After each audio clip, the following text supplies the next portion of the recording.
kami dari kelas 12 IPA 8 SMA Negeri 17 Makassar akan melakukan praktikum korosi pada besi. Sebelum itu, kami akan memperkenalkan diri terlebih dahulu. Perkenalkan, nama saya Alif Gunawan.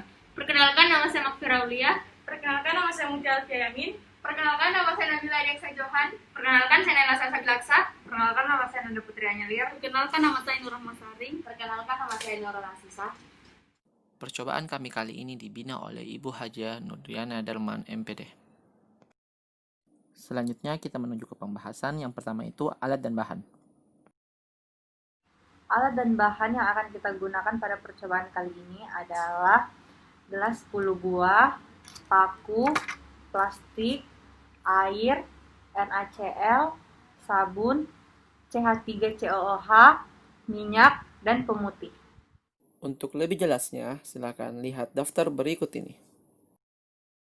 Setelah alat dan bahan, selanjutnya kita masuk ke poin kedua, yaitu prosedur kerja atau cara kerja. Nah, selanjutnya kami akan melakukan percobaan. Yang pertama, siapkan alat dan bahan. Kedua, beri label pada gelas untuk mempermudah membedakan larutan di dalamnya. Percobaan pertama yaitu pada minyak. Di sini kami menyiapkan 2 gelas, yaitu terbuka dan tertutup. Selanjutnya, masukkan paku ke dalam gelas. Setelah itu, tuang minyak ke dalam masing-masing gelas sampai paku terendam.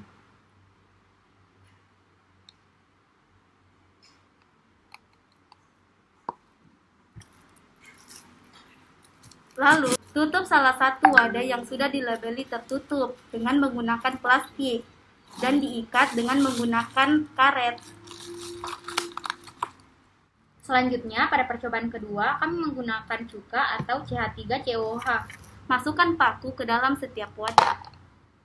Tuangkan CH3COOH ke dalam setiap wadah sampai paku terendam.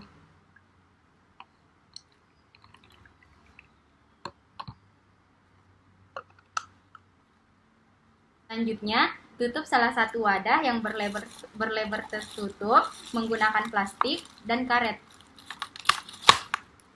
Pada percobaan ketiga, kami menggunakan pemutih. Masukkan paku di setiap wadah. Tuangkan pemutih di setiap wadah juga.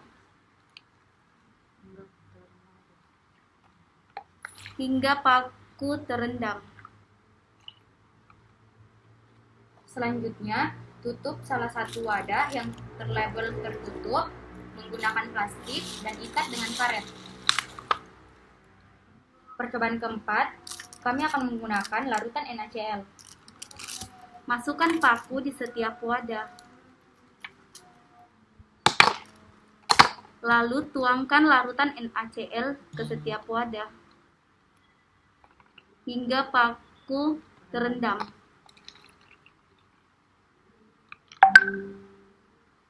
Tutup kembali wadah yang berlebar tertutup menggunakan plastik dan karet.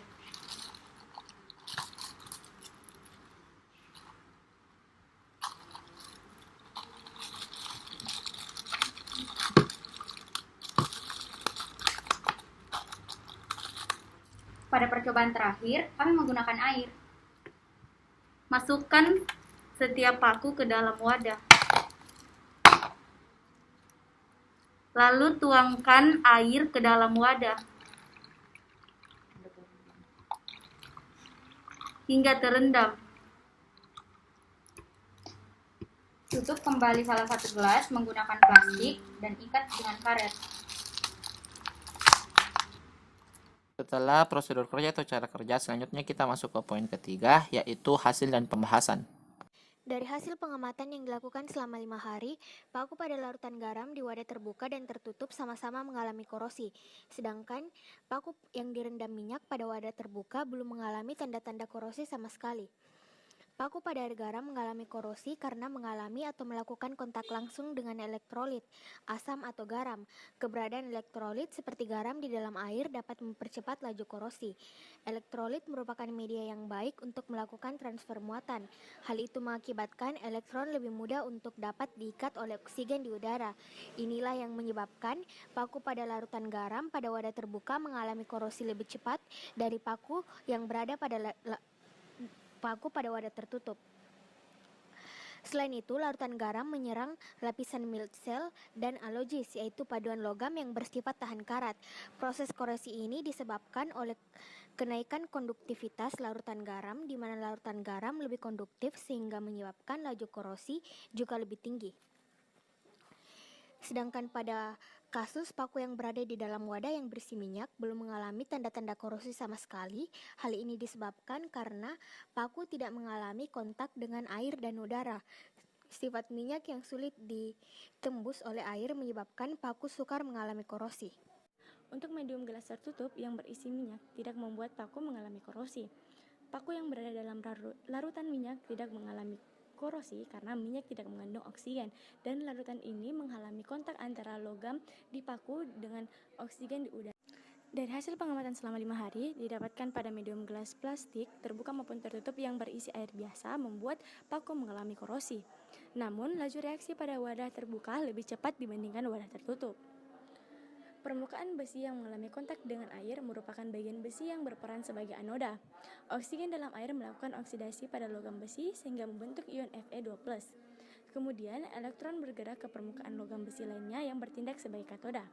Elektron pada katoda tersebut mereduksi oksigen pada besi. Hasil oksidasi tersebut akan membentuk lapisan oksidasi besi. Oksida besi yang bersifat merusak, berpori, dan rapuh yang kita kenal sebagai karat besi. Dari hasil pengamatan selama 5 hari, dilihat bahwa gelas yang berisi natrium hipoklorit atau pemutih terjadi perkaratan tetapi lajunya lambat. Hal ini disebabkan karena natrium hipoklorit bersifat korosif yang dapat mengikis bahan. Meskipun logam tidak rentan terhadap reaksi kimia, tetapi natrium hipoklorit mengandung oksidan yang dapat menyebabkan korosi pada bahan. Selanjutnya, gelas yang berisi larutan cuka juga mengalami korosi. Larutan berwarna hitam dan mengalami korosi secara keseluruhan. Pada larutan cuka, korosi berwarna hitam dan lama-lama akan keropos. Asam yang ada pada larutan CH3COOH cepat sekali bereaksi dengan paku dan juga sifat asamnya lebih korosif. Berbeda dengan yang terbuka dari hasil pengamatan selama 5 hari, paku pada larutan CH3COOH yang tertutup hanya mengalami korosi pada bagian paku yang tidak tercelup larutan. Akan tetapi, lama-lama korosinya akan keropos, sedangkan pada bagian yang tercelup tidak mengalami korosi.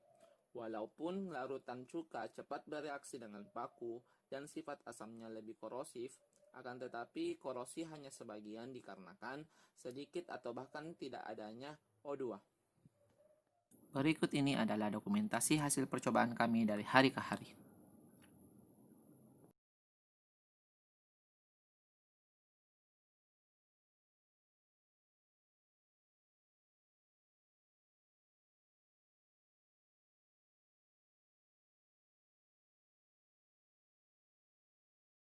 Setelah hasil dan pembahasan, selanjutnya kita masuk ke poin terakhir, yaitu kesimpulan. Di percobaan kali ini dapat disimpulkan bahwa korosi adalah reaksi pada logam menjadi ion pada permukaan logam yang terkontak langsung pada penyebab korosi seperti oksigen, lingkungan berair, serta faktor pada pelarut.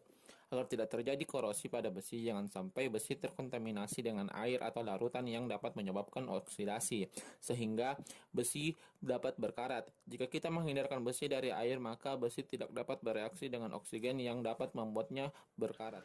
Sekian praktikum dari kelompok kami, lebih dan kurangnya mohon dimaafkan. Wassalamualaikum warahmatullahi wabarakatuh dan terima kasih.